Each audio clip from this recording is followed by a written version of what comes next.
የኢትዮጵያ የፖለቲካ ድርሳናት ላይ እንደሚነበበው እስከ ቅርብ ጊዜ ስልጣን የጠመንጃ አፈሙዝ ውጤት ቆይታውም የኃይል ሚዛን ነጸብራቅ ሆኖ ቆይቷል። ይህ አካሄድና እሳቤ በለውጡ መንግስት ላይመለስ ተቀይሯል።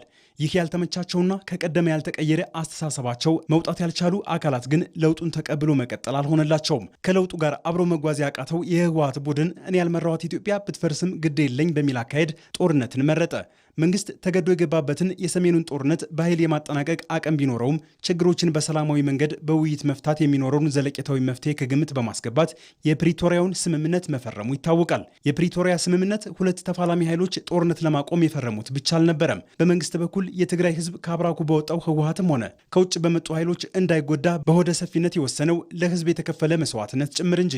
እኛ መጨረሻ ፕሪቶሪያ ስንፈራረም መቀሌ ለመግባት አንድ ቀን የቀረን አሸንፈናል። ጦርነቱ እንደምታውቁት ያለው ግን ምንድነው? መቀሌ መግባት ድል አይደለም። ህዝባችንን ማንጠብቅ ከሆነ ተመልሶ ይዘረፋል፣ ተመልሶ ይገደላል። ያ ከሚሆን ሰላም ይሻላል፣ የኛው ህዝብ ነው ከሚጎዳብን ይቅርብን ብለን የወሰነው። የፕሪቶሪያው ስምምነት ጦርነቱን በዘላቂነት ያስቆመ ሲሆን የኢትዮጵያ ሉዓላዊነትና የግዛት አንድነት እንዲጠበቅ መስራትንና ለኢፌዴሪ ህገ መንግስት መገዛት ግዴታን በህወሓት ላይ ጥሏል። ኢትዮጵያ ያላት አንድ የመከላከያ ኃይል ብቻ በመሆኑ የህወሓት ታጣቂዎች ሙሉ በሙሉ ትጥቅ እንዲፈቱና ከህብረተሰቡ ጋር እንዲቀላቀሉ የስምምነቱ አካል ሲሆን በመንግስት የተፈጸመ ነው። በጦርነቱ ህወሓት እንደ ጦር ስልት ለመጠቀም ያፈራረሳቸውን የሀገርና የህዝብ ንብረት የሆኑ መሰረተ ልማቶችን መንግስት በቢሊዮን የሚቆጠር ብር በማውጣት በፍጥነት ተጠግነው ወደ ስራ እንዲገቡ አድርጓል። ድህረ ውጊ ተዓበይ ጸገም ኣብ ትግራይ ዝነበረው ሰርቪስ እዩ።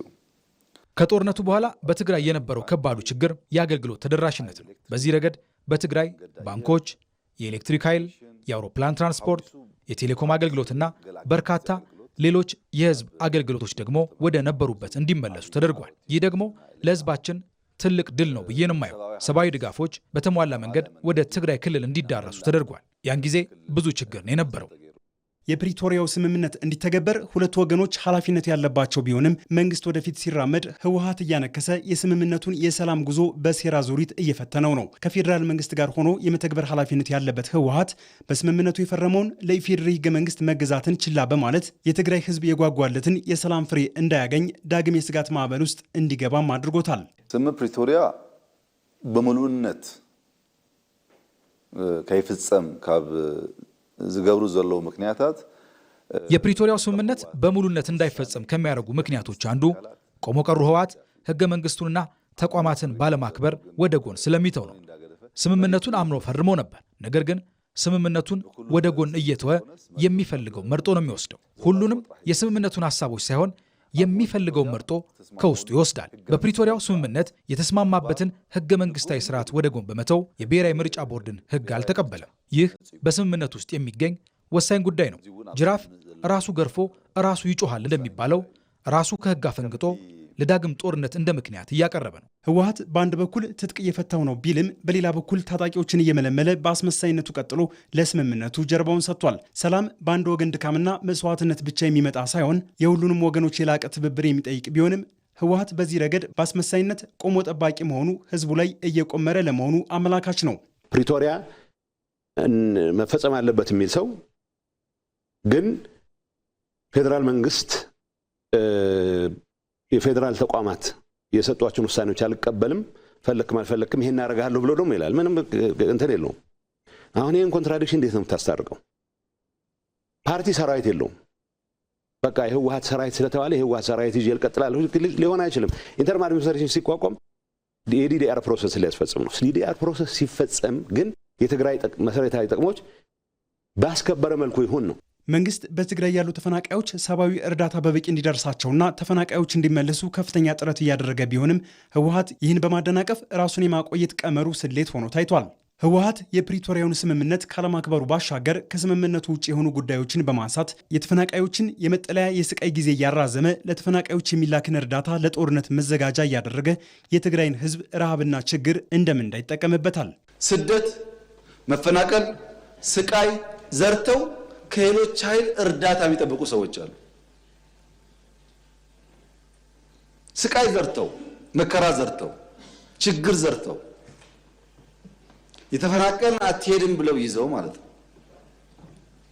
ተፈናቃይ ያልተመለሰበት አካባቢ ሰው እንዳይመለስ ለፈለገ ሳይሆን ሰዎቹ መመለስ ስለማይፈልጉ ሳይሆን ተፈናቃይን መያዣ ያደረገ ፖለቲካ ኢትዮጵያ ውስጥ በመኖሩ ነው። በእርግጥ የህወሓት ቡድን የትግራይን ህዝብ ነጻ የሚያወጣው የፕሪቶሪያ ስምምነት እንዲተገበር አይፈልግም። ስምምነቱ ሙሉ በሙሉ ተተገበረ ማለት የቡድኑ ህልውናና አስፈላጊነት እንደሚያበቃለት ስለሚያስብ ስምምነቱ ገቢራዊ እንዲሆን አይፈልግም። ለዛም የተለያዩ ምክንያቶችን በመደርደር ስምምነቱን ማሰናከል ተያይዞታል። የተፈናቃዮች ሰብአዊ እርዳታ መጓደልና ወደ ቦታቸው አለመመለስ ህወሓት አለኝ የሚለው ዓለም አቀፍ ትኩረት ለመሳብ የሚጫነው ቁልፉ ነው።